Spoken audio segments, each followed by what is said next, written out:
금요일마다 사도행전의 말씀을 나누고 있는데 예수님이 승천하십니다. 다시 오신다고 했어요. 예수님의 승천과 다시 오심 사이에 우리들의 사명이 있어요. 위대한 계명과 위대한 사명, 선교하라, 땅끝까지 내 증인되게 제자 삼아라 하는 선교하라라고 하는 명령을 주셨고, 위대한 사명, 그 다음에 내가 너희를 사랑한 것처럼 서로 사랑해라, 새 계명을 준다. 우리는 이 두 가지 하면서 가는 공동체입니다. 선교하는 공동체, 서로 사랑하는 공동체. 이거 누구나 다 하는 것 같지만 그렇지 않습니다. 내 힘으로 못합니다. 내 힘으로 안 됩니다. 흉내 낼 수는 있겠죠. 그러나 진심을 요구하시는 건데, 전심을 요구하시는 건데, 이건 성령이 힘 주셔야만 하는 거예요. 그래서 예수님 승천하시면서 위대한 계명과 위대한 사명을 주시면서 너희들의 힘으로 하는 게 아니라 내 힘으로 해야 될, 아버지의 하나님이 약속하신 것을 받을 때까지 기다려라, 이렇게 이 얘기를 하신 거거든요. 사역이 우선입니까? 성령 받는 게 우선입니까? 성령 받는 게 우선입니다. 그렇게 하고 올라가셨어요. 이 말씀을 마치시고 저희 보는데 올려져 가신 구름이 그를 가리워 보이지 않게 했다. 1장 9절. 베들레헴에서 태어나시고 갈릴리 나사렛에서 33년 지내신 예수님은 시간과 공간의 제약을 받으시면서 33세에 돌아가셨죠. 3년간 딱 하나님의 일을 하시고 그러고 돌아가셨어요. 하나님 보좌 우편으로 돌아가셨습니다. 구름이 그를 가리워 주님의 모습이 더 이상 보이지 않았다고 그랬어요. 그런데도 제자들은 하늘을 쳐다보고 시선을 거둘 수 없었죠. 여러 가지 생각에 빠져 있을 수 있었겠습니다. 황당하기도 했을 거고, 이제 우리는 어떻게 해야 되나, 섭섭하기도 했을 거고, 이 당장 무엇을 해야 되나, 그런 생각을 했겠는데, 그때 천사가 나타나 제자들에게 꾸짖듯이 말합니다. 11절이죠. 어찌하여 서서 하늘을 쳐다보느냐, 너희 가운데서 하늘로 올려지신 예수는 하늘로 가심을 본 그대로 오시리라 하였느니라. 우리는 예수님이 승천하신 모습, 그리고 그 모습 그대로 다시 오실 줄을 믿는 사람들입니다. 하늘에 오르사, 사도행전에 있는, 사도신경에 있는 하늘에 오르사, 승천을 믿는 사람들, 다시 오실 것을 믿는, 재림을 믿는 그런 사람들이죠. 이제 우리 남은 제자들이 할 일은 뭐냐면, 예수님의 흩어지지 말고 예루살렘에서 기도하라 라고 하는 말씀 그대로 반응하든지, 아니면 이 위험한 예루살렘을 빨리 벗어나 그냥 내 생각대로 살든지, 둘 중에 하나겠죠. 근데 12절 말씀 보니까 제자들은 어떻게 했어요? 흩어졌어요? 모여서 기도했어요? 모여서 기도하는, 주님의 말씀에 순종했다는 것입니다. 주님의 말씀에 늘 순종하고 믿음으로 반응하는 주의 종들 되시기를 축원합니다. 누구나 다 순종하는 것 같지만 그렇지 않습니다. 이게 순종하기 힘든 명령이거든요. 주님의 말씀이. 예수님을 못 박은 그 사내들인의 기세가 등등한데, 그거 어떻게, 두고 온 생업도 있는데 그걸 놓고 어떻게, 하나님이 약속하신 바 성령이 언제 떨어질 줄 알고 그걸 언제까지 해야 돼? 때와 기약이 없는데. 여러분 순종할 수 있겠어요? 여러분이라면? 돈 벌러 가야 되잖아요. 그렇잖아요. 가족들은 어떻게 할 거야? 고향의 가족들은. 그렇잖아요. 언제까지 예루살렘에 있어요? 내 고향도 아니고 처소도 아닌데. 그런데 말씀에 반응하고 있어. 여러분 쉬운 거 아닙니다. 말씀을 깊이 한번 묵상해 보세요. 제자들이 감람원이라 하는 산으로부터 예루살렘에 돌아오니 이 산은 예루살렘에서 가까워 안식일에 가기 알맞은 길이라. 안식일에 돌아다니면 돼요? 안 돼요? 율법에 안 됩니다. 허용된 거리가 있어요. 율법에, 당시 유대인들에게 2000규빗, 어림잡아서 한 1km라고 칩시다. 1km 안에는 갈 수 있어요. 그게 굉장히 유대인들은 안식일엔 아무것도 해서는 안 되기 때문에 그런 그 제한 조항이 많이 있었는데, 율법을 충족시키는 거리였다는 그런 얘기를 지금 하는 거죠. 안식일에 가기 알맞은 길이다. 그 범주 안에 있었다. 그들이 유하는 다락방으로 올라가니 예수님의 제자들 쭉 있었고, 또 예수의 어머니 마리아와 예수의 아우들과 더불어 마음을 같이하여 오로지 기도에 힘썼다. 그 120명이 어떤 사람들이었는가? 11명의 제자와 예수님의 어머니와 더불어 마음을 같이한 나머지 그런 사람들이 있었다라고 하는 거죠. 가룟 유다는 이미 죽었고 자기 사명을 찾지 못하고 예수님 팔아버리고 목숨을 끊었죠. 11명의 제자들 포함해서 120명이 모였는데, 고린도전서 15장에 보면 부활하신 예수님이 베드로에게 나타나시고 누구에게 나타나시고 마지막으로 500여 문도에게 나타나셨다. 기억하시죠? 500명에게 나타나셨어요. 기적을 본다고 여러분 다 믿을 것 같지만 그렇지 않습니다. 무슨 말씀을 드리려고 하냐면 부활하신 예수님을 만났어요. 예수님이 나타나셨어요. 모든 성도들에게. 부활의 확실성을 보여주신 거죠. 그런데 몇 명 모였어요? 120명. 나머지 어디 갔어요? 몇 명? 380명 어디 갔냐? 그 얘기를 하는 거죠. 500명 봤으면, 기적을 봤으면 500명이 다 모일 것 같지만 그렇게 안 됩니다. 그 정도로 순종이 참 쉽지 않다라고 하는 거죠. 이 120명이 예루살렘 교회의 코어 멤버였습니다. 늘 말씀드리지만 교회에는 5부류의 성도가 있습니다. 외부에서 방문하는 방문자가 있어요. 매주일 그렇습니다. 우리 가족들, 친척들, 친구들, 출장 왔다가 예배드리고 가시는, 얼굴 모르는 그런 분들이 조용히 있다 나가시는 방문자들이 있어요. 우리 교회도 있어요. 방문자들이 그 다음 주에 또 온다. 레귤러 어텐더가 됩니다. 정기 출석자가 됩니다. 계속 정기적인 그러다가 이분이 수요일에도 나오고 금요일에도 나오고 새벽 예배도 한번 나와보고 그럽니다. 그러면서 교회가 마음에 들면 기록 카드를 씁니다. 오자마자 쓰는 사람 요즘에 하나도 없습니다. 몇 번 다녀봅니다. 그 다음엔 이분이 멤버가 됩니다. 18세 이상이면 당회원이 되는 거죠. 내가 이 교회의 가족으로서 의무를 다하겠습니다라고 하는 기록 카드를 쓰면 교구에 배정이 되고 속회와 선교회에 배정이 되고 목회적인 관리에 들어갑니다. 교구 목사님들이 전화하고 신방하고 직계 가족들의 경조사를 쫓아다니게 되고 이제 이렇게 되는 거죠. 거기서 한 단계 더 들어가면 임원이 됩니다. 머추어 멤버가 돼요. 성숙한 성도가 있어요. 집사 이상의 임원들 있다고 봐요. 교회에 아주 섬기는 그런 중추 같은 그런 일이죠. 거기서 더 들어가면 핵심에 코어가 있어요. 코어가. 우리로 말하면 장로님들 같은 기획위원회 같은 거죠. 진짜 헌신된, 완전히 교회가 제일 우선인 돼버린, 생업이 있지만 우선이 된 코어 그룹들이 있어요. 이런 5 동심원의 그룹들이 있다라고 하는 거예요. 그 가운데에서 120문도는 예루살렘 교회는 베드로 한 번 설교에 3,000명 회개하고 주님께 돌아오는 대형 교회가 됐는데 거기에 코어가 이 120명이었다라고 하는 거죠. 여러 가지 많은 문제가 발생했지만 흔들리지 않았던 이유는 이 120명의 성령 받은 이 코어 기도하는 사람들이 있었기 때문이다라고 하는 거예요. 이들이 마음을 같이하여 기도하고 그렇게 했어요. 합심하여 기도했습니다. 더불어 기도했고 오로지 기도에 힘썼다. 나는 이런 역사가 우리 교회 안에서도 충만히 일어나게 되기를 바랍니다. 교회가 합심하여 기도할 때 성령이 임하고 역사가 일어나는 공동체, 이게 프로토타입이에요. 근데 오늘 본문을 보니까 이 사람들이 모여서 오로지 기도에만 힘쓴 게 아니라 아침부터 저녁까지 기도만 한 게 아니라 어떤 한 가지 일을 하는데 그게 뭐냐면 12제자 숫자를 채우기 위해서 한 제자를 선출했다는 겁니다. 예수님의 12제자 중에 가룟 유다의 빈자리를 채울 사람을 선출하기로 한 건데 이 기조 발언을 베드로가 해요. 베드로가 했다는데 기도하면서 하나님이 주신 그런 마음일 수도 있겠죠. 한때는 동역자였던 사람이고 예수님의 12제자고 나를 따라오너라 말씀을 듣고 예수님이 직접 픽한 사람 아닙니까?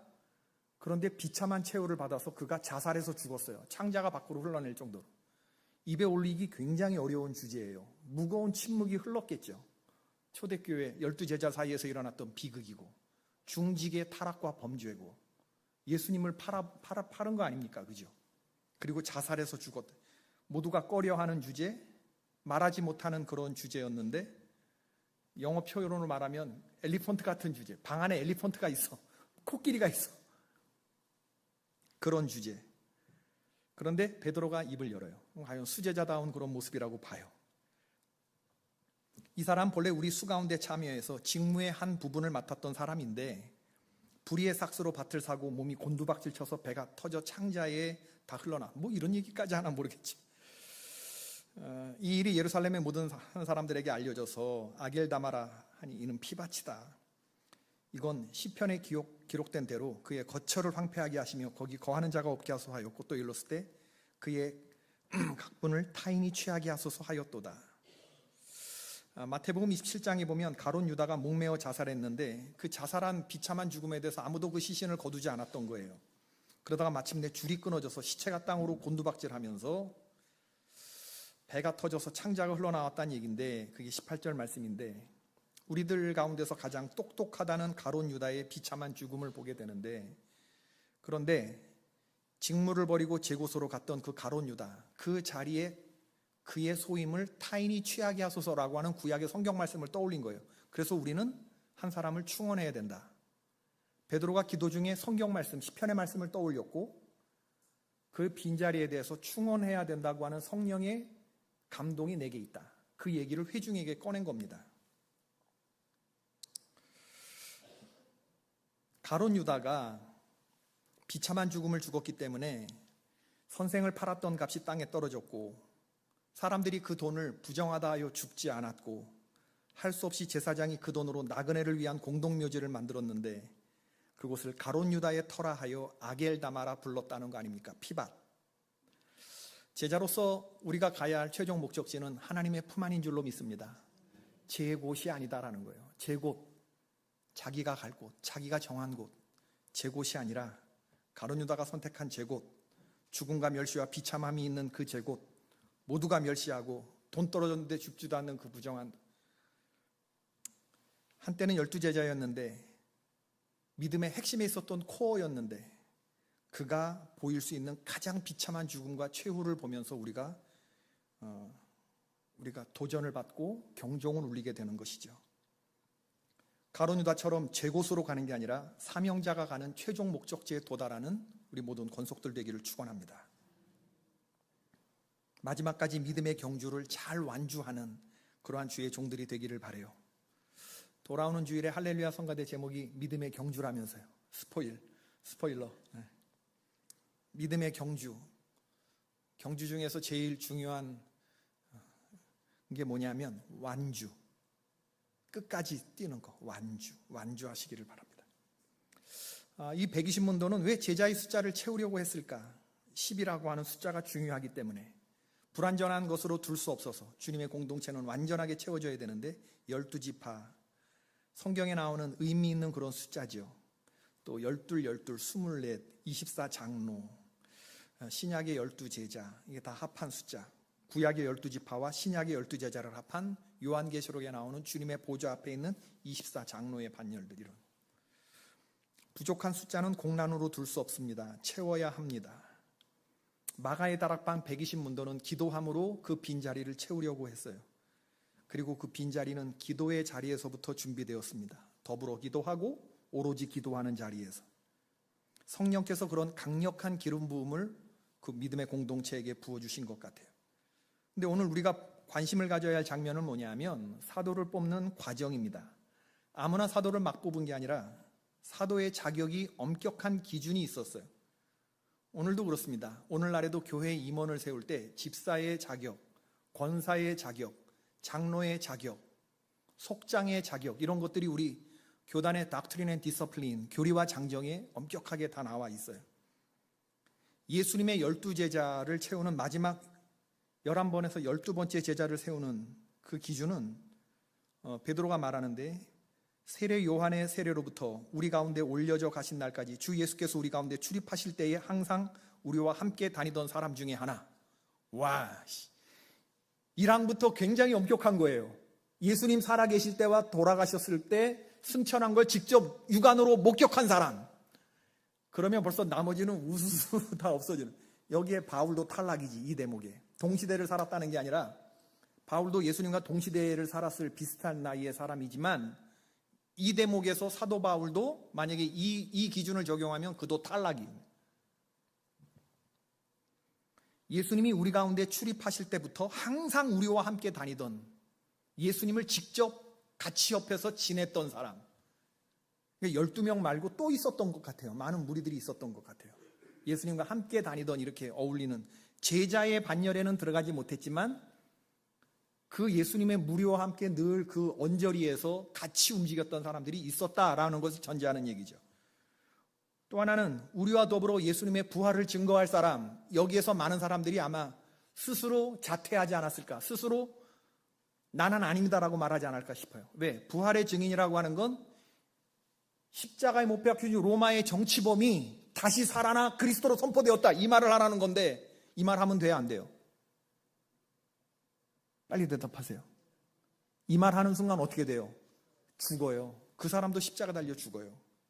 우리와 더불어 11명의 사도, 죽을 사람, 죽음의 자리에 결단하며 나올 수 있는 사람, 부활의 증인, 목숨 걸고 이거 말할 수 있겠느냐라고 말했을 때, 이거 말하는 순간 십자가에 달리는 건데, 우리 중에 죽을 사람 1순위 뽑는 건데, 그 다음에 25절에 보면 주님께 택하신 바 되어 봉사와 및 사도의 직무를 대신할 자.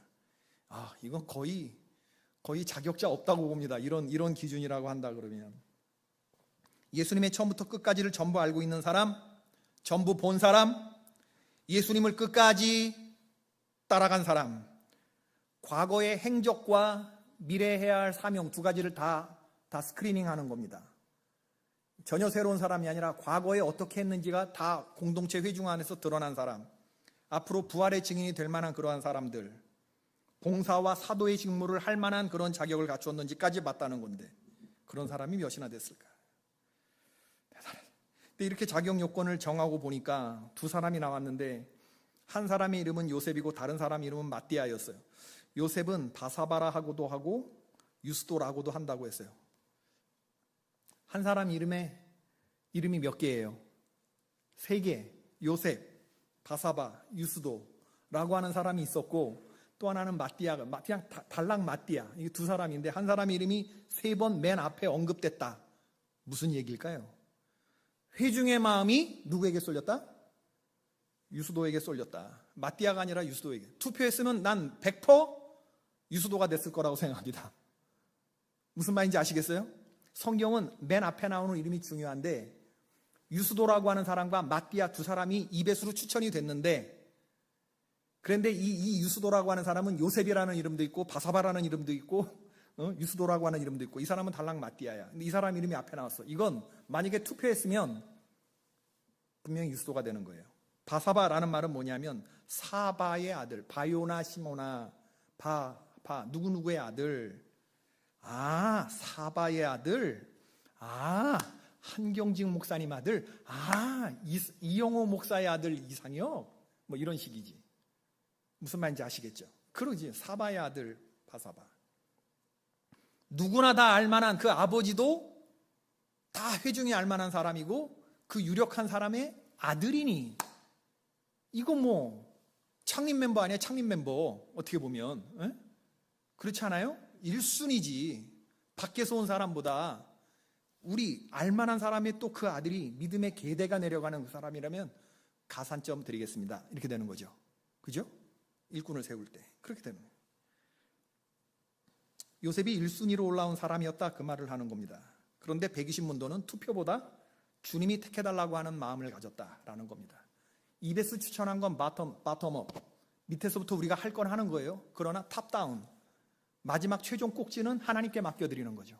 하나님이 선택하게. 여러분, 제비뽑기 어떻게 생각하시는지 모르지만 제비뽑기는 사다리하고 똑같다고 생각해, 우리는. 그죠? 제비 뽑는 거 누가 할 거야? 이럴 때 복권 뽑듯이 누가 밥값 낼 건가, 누가 화장실 청소할 건가, 누가 설거지 할 건가. 그럴 때 우리 사다리 타죠.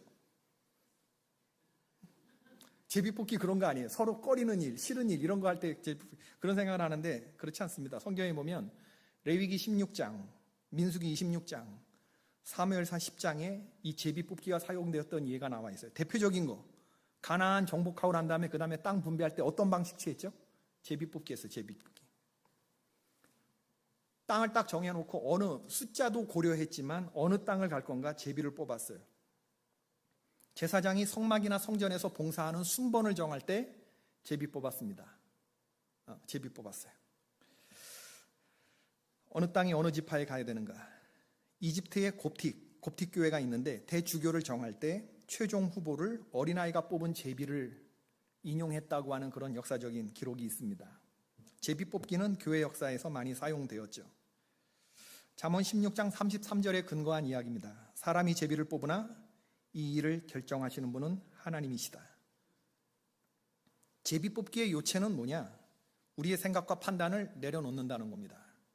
마지막 꼭지를 하나님께 맡겨드리는 믿음, 성숙한 믿음이 있어야 돼요.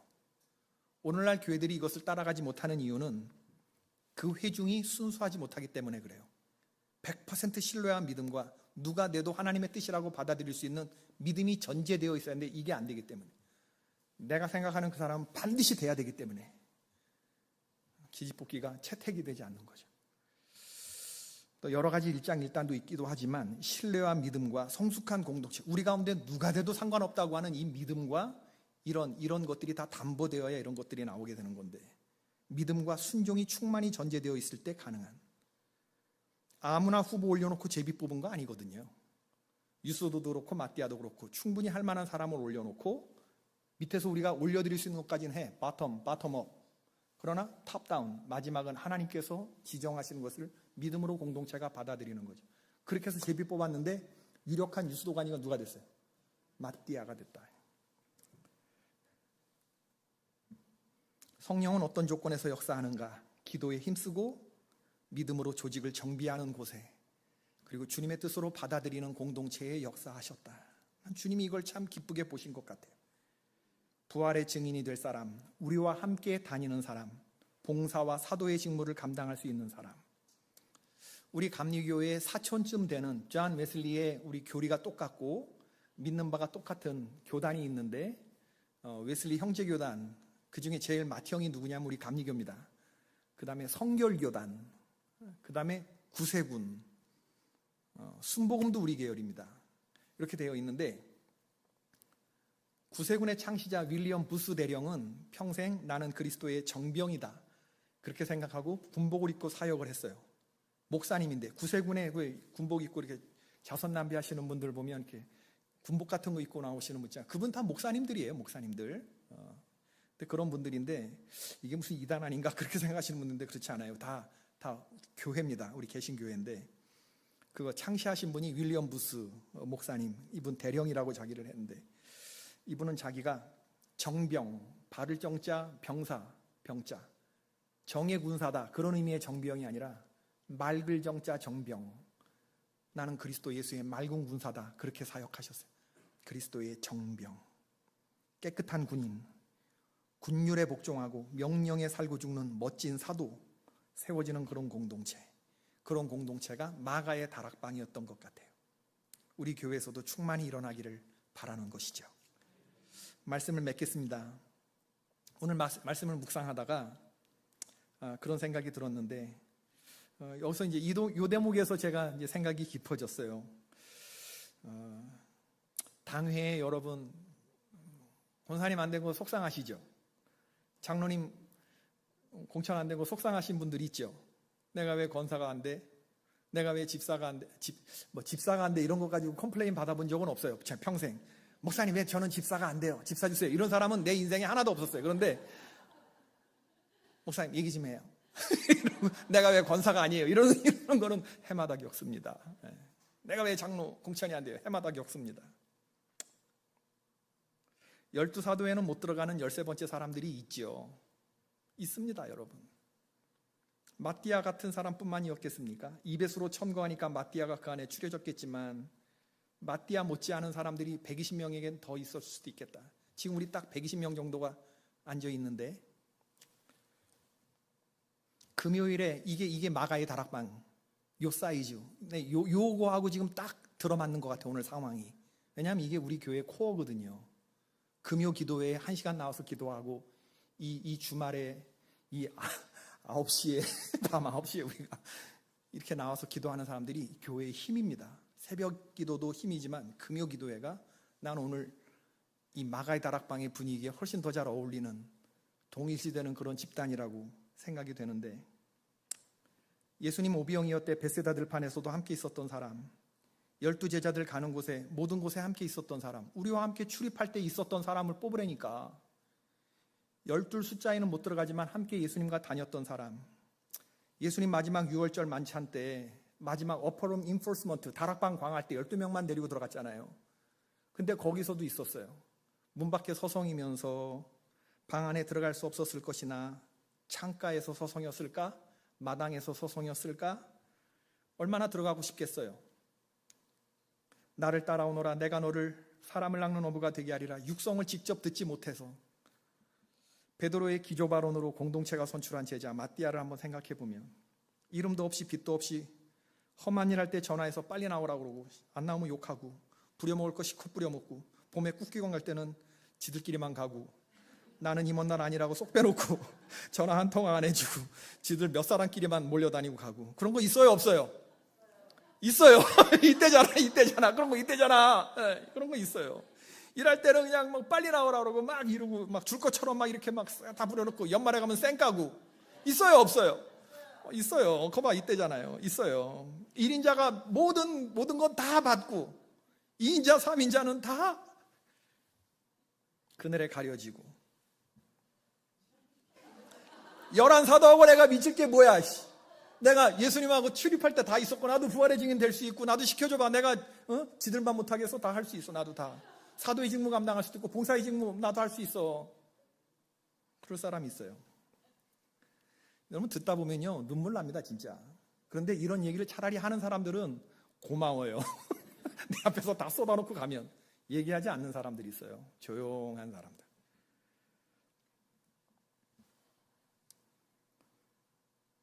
아무런 타이틀 없이 조용히 사라지는 사람.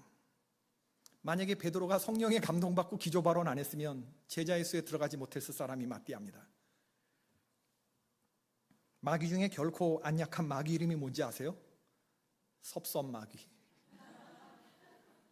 예수님한테도 속상했을 수도 있죠. 마띠아가 예수님한테도 속상했을 수 있죠. 왜 난 안 데리고 들어가? 왜 나한테는 성만찬 안 해줘? 왜 내 발은 안 닦아줘? 사람이 신이 날 때는 이를 부려먹어도 누가 알아줄 때 아닙니까? 내가 꼭 뭐 권사되고 장로되고 싶어서 그런 겁니까? 칭찬해주면 신이 나잖아요. 내가 한 것에 대한 보상인 것 같고 알아주고. 그런 것 없이 사역한다는 건 참 속상한 일이에요. 성경에서 마띠아의 육성은 한 번도 등장하지 않습니다. 사복음서의 12제자의 얘기들은 참 많이 등장하는데 마띠아는 거기에 한 번도 등장하지 않고 사도행전에 여기 딱 한 번 이름 딱 들어왔다 빠져요. 뭐 어떤 얘기했다는 거 없어요. 나는 우리 개포교회 안에서 묵묵히 헌신하는 수많은 마띠아와 같은 종들이 있다는 걸 알아요.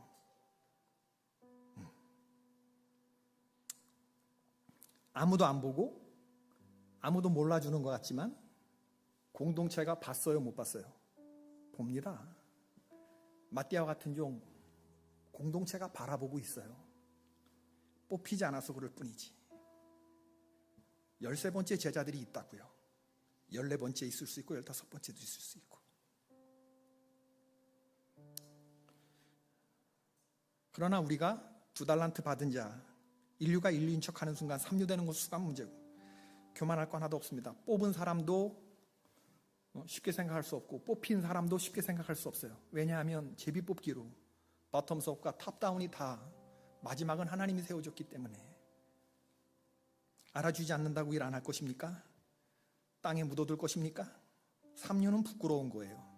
인류가 인류인 척하는 순간 삼류되는 건 시간 문제지만 1달란트 받은 자가 달란트를 땅에 묻어두는 건, 그 주인에게 섭섭한 마음 갖고 있는 건, 그건 부족한 종일 뿐더러 부끄러운 종이 되는 거죠. 우리는 모두 2달란트 받은 종의 모습이 있어야 돼요. 2개는 하나나 별반 다를 바 없어요. 비교의식과 열등의식을 가졌으면 2달란트 받은 사람도 결코 작지 않아요. 왜? 1등하는 5달란트만큼 못 따라가니까. 2개는 하나에 가까워요. 그러나 5개 받은 사람처럼 살았고 하나 받은 사람처럼 살지 않았어요. 우리에겐 그런 모습이 있어야 돼요. 2달란트 받은 종의 모습. 그저 주님이 하셨습니다. 주님이 도와주셔서 사명 감당합니다. 부족한 것이 많은 종입니다. 앞으로 갈 길이 멉니다. 목사님 많이 가르쳐 주세요. 최선을 다하겠습니다. 그런데 저를 위해서 많이 기도해 주셔야 돼요. 이렇게 말하는 사람들, 눈물이 핑 돌죠. 하나님이 찾으시는 그런 천연기념물 종, 교회에 잘 안 보이는 한켠에서 묵묵히 자기 일 감당하는 그런 종들이 있습니다. 그게 교회의 힘이죠.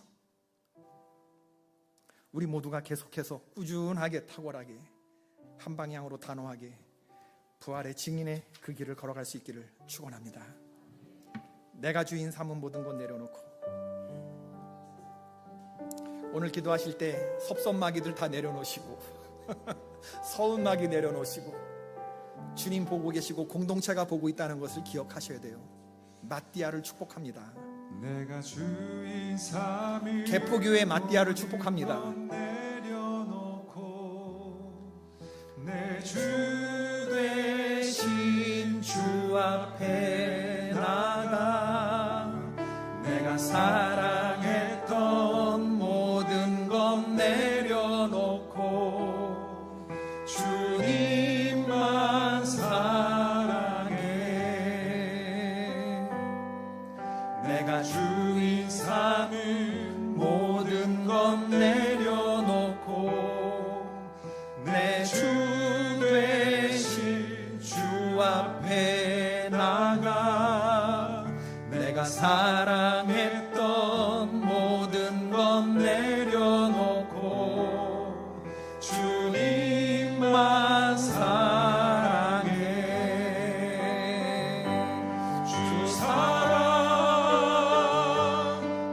거친 풍랑에도 깊은 바다처럼 나를 잠잠케 해 주 사랑 내 영혼에 반석 그 사랑 위에 서리. 한 번만 더. 내가 주인 삼은 내가 주인 삼은 모든 것 내려놓고 내 주 되신 주 앞에 나가 내가 사랑했던 모든 것 내려놓고 주님만 사랑해. 내가 주인 삼은 모든 것 내려놓고 내 주 되신 주 앞에 나가 내가 사랑했던 모든 것 내려놓고 주님만 사랑해. 주 사랑 거친 풍랑에도 깊은 바다처럼 나를 잠잠케 해. 주 사랑 내 영혼에 반석 그 사랑 위에서 주 사랑 주 사랑 거친 풍랑에도 깊은 바다처럼 나를 잠잠케 해. 주 사랑 내 영혼에 반석 그 사랑 위에 서리. 우리 개포교회 모든 마띠아를 축복합니다. 아무도 알아주지 않아도 그저 예수님 사랑해서 예수님 주변을 서성거렸고 세상 사람을 같았으면 나 몰라주는 사람 다 나 싫다는 사람은 떠나고 했을 텐데 주님의 반석 같은 사랑 위에 십자가 사랑을 스쳤기 때문에 떠나지 않고 그 자리를 지켰던 이름도 없이 빛도 없었던 개포교회 마띠아들을 축복합니다. 공동체가 몰라주는 것 같아도 다 여러분을 보고 있습니다. 그리고 무엇보다도 우리의 주님이 알고 계십니다. 사람의 평판 위에 서지 맙시다. 주님의 사랑 위에 섭시다. 그 고백 위에 섭시다. 오늘 혹시 여러분 마음속에 섭섭한 마음과 서운한 마음이 있는 분들이 있다면 주께서 씻겨달라고 기도하시고 또 그런 것으로 서운해하는 사람들 혹시 생각나는 분이 있으면 그분을 위해서 중보기도 하고 주여 우리가 깊은 바닷속에 흐르는 깊이 있게 나아가는 마가의 다락방 120문도와 같은 그런 성령이 역사하는 교회 주님과 함께 출입하며 부활의 증인이 되며 봉사와 사도의 직무를 감당할 멋진 사람들이 계속해서 발굴되어지고 마띠아들이 세워지게 하여 주시고 충원되게 하여 주시옵소서. 우리 이 시간 다 같이 주님 이름 한번 부르고 통성으로 기도하겠습니다. 기도합시다. 주여